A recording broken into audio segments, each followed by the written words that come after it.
Você já imaginou comer um ovo de Páscoa com um chocolate premium, só que com sabor de fruta típica do Cerrado aqui do Brasil? Pois é, além disso, se você tem pet na tua casa, fique sabendo que você vai ter que declarar alguns gastos que você tem com ele no imposto de renda. E a gente também vai falar sobre uma coisa muito bizarra que aconteceu essa semana lá no Pantanal brasileiro. Uma onça pintada conseguiu tirar a vida de um caseiro que ficava na zona rural de Aquidauana, no Mato Grosso do Sul. Todas essas notícias você vai ver no vídeo de hoje, porque eu tô trazendo esse novo quadro pro canal, em que toda sexta-feira eu trago 3 notícias curiosas ou bizarras pra gente falar aqui e discutir um pouquinho. Então, se você gosta desse tipo de conteúdo, deixa o like no vídeo, se inscreve no canal pra não perder as próximas edições e bora logo pro vídeo. Bom, como todo mundo sabe, o mercado de ovos de chocolate artesanais, né, feito por pessoas, né, artesanalmente à mão, é um mercado que tá crescendo muito, principalmente aqui no Brasil, que é tradição há muitos anos, né, a gente chega à época de Páscoa e comer ovo de colher, principalmente, né, que as pessoas fazem nas próprias casas, ou também tem alguns comércios que estão começando já a vender esses ovos de colher, né, que tem um recheio no meio para você comer. Tudo isso a gente já sabe. A gente também já sabe que tem aqueles ovos tradicionais, né, das grandes marcas que vendem no supermercado e tal, que a cada ano particularmente tá muito mais caro, né? Mas uma coisa que tá começando a acontecer aqui no Brasil é que, além desses ovos de colher já serem comercializados, já ser uma coisa muito comum no dia a dia pro brasileiro, para comprar na Páscoa, as pessoas estão buscando novas experiências e novos sabores desses ovos de colher para comer em casa. E pensando nisso, uma chocolateria de Brasília inovou e muito nisso. Essa chocolateria simplesmente lançou ovos de Páscoa que celebram os sabores típicos do Cerrado brasileiro. Olha que incrível isso. Bom, e entre as opções a gente tem o ovo Arara Carindé, que ele é composto principalmente com chocolate premium de 53% de cacau de aveia, e além disso tem um recheio com várias camadas, que são elas: cajá, baru e pequi. Pequi, pra quem não sabe, eu inclusive nunca provei essa fruta, mas deve ser muito boa. Ela é uma fruta icônica do Cerrado. Dizem que ela tem um sabor muito marcante e um aroma assim que é inconfundível. Qualquer pessoa de longe consegue sentir o cheiro e identificar que é pequi. Eu particularmente nunca comi, mas deve ser muito gostosa. Eu ainda tenho que provar essa fruta. Bom, e alguns especialistas dizem que esse tipo de tendência que tá começando aqui no Brasil, de trazer sabores novos, né, de tipos de chocolate, mesclando com alguns outros sabores não tão tradicionais assim, como esse exemplo de você misturar um chocolate premium de ótima qualidade com algumas outras frutas, talvez do Brasil, talvez fora do Brasil também, é uma tendência gourmet que tá chegando pra ficar pelo jeito. E o mais legal disso tudo é que, além de ser um sabor muito diferente que a gente consegue identificar muito bem, porque a gente mora aqui no Brasil e esses sabores são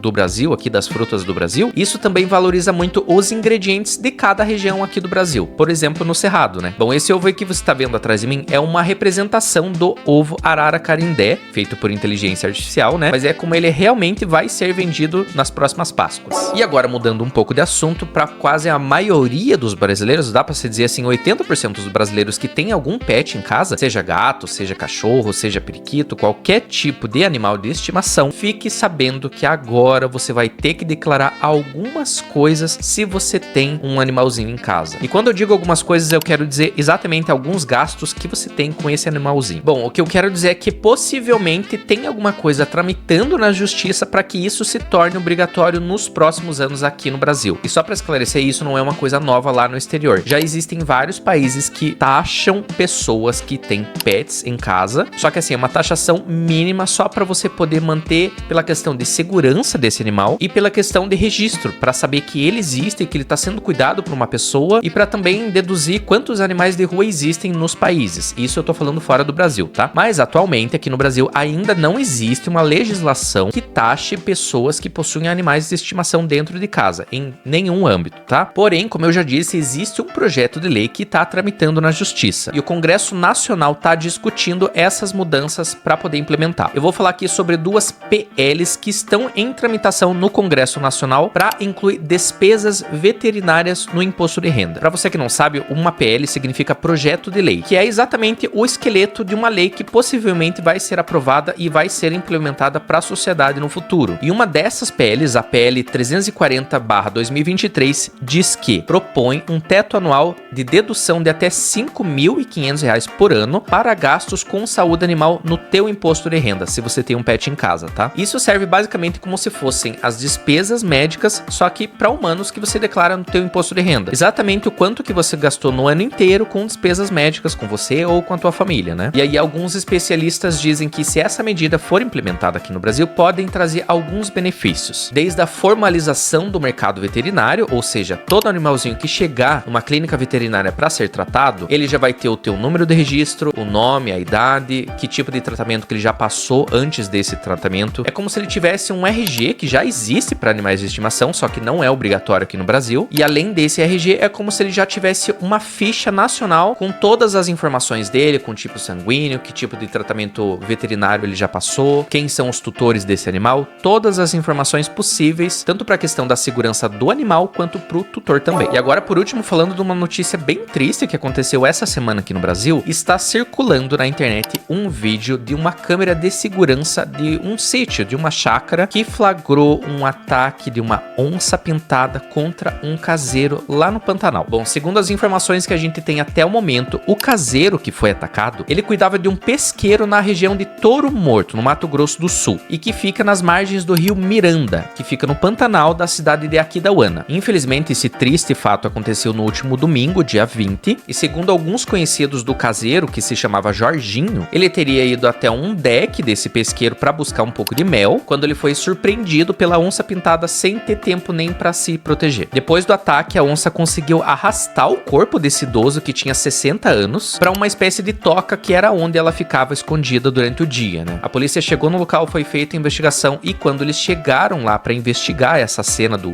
possível ataque, eles encontraram algumas partes do corpo do Jorginho perto da margem do rio. E algumas outras partes do corpo foram encontradas dentro de uma mata a 300 metros desse pesqueiro que ele cuidava. E olha só que coisa mais bizarra. Durante as buscas dos policiais para poder encontrar o Jorge, um grupo desses policiais e de algumas pessoas que também estavam como voluntárias buscando pelo corpo do Jorge, conseguiram avistar a onça arrastando um pedaço do corpo. E além deles terem visto a onça arrastando um pedaço do corpo do Jorge, a onça ainda tentou partir para cima dos policiais durante essa busca. Mas obviamente, como a polícia é sempre muito bem armada, principalmente nesses casos de busca, né, eles conseguiram afugentar a onça porque eles tinham armas de fogo junto com eles, né? Então eles dispararam para cima e a onça saiu fugindo, né? Depois disso, as partes que foram encontradas do Jorge foram recolhidas e levadas para a polícia militar. Mas que coisa, né, gente? Só coisa doida que aconteceu essa semana. A gente tá aí praticamente no comecinho de 2025 ainda e olha quanta coisa louca já tá acontecendo, né? Mas enfim, o vídeo de hoje foi esse, eu fico por aqui. E se você gostou desse tipo de vídeo, sexta-feira que vem tem mais um vídeo assim, tá?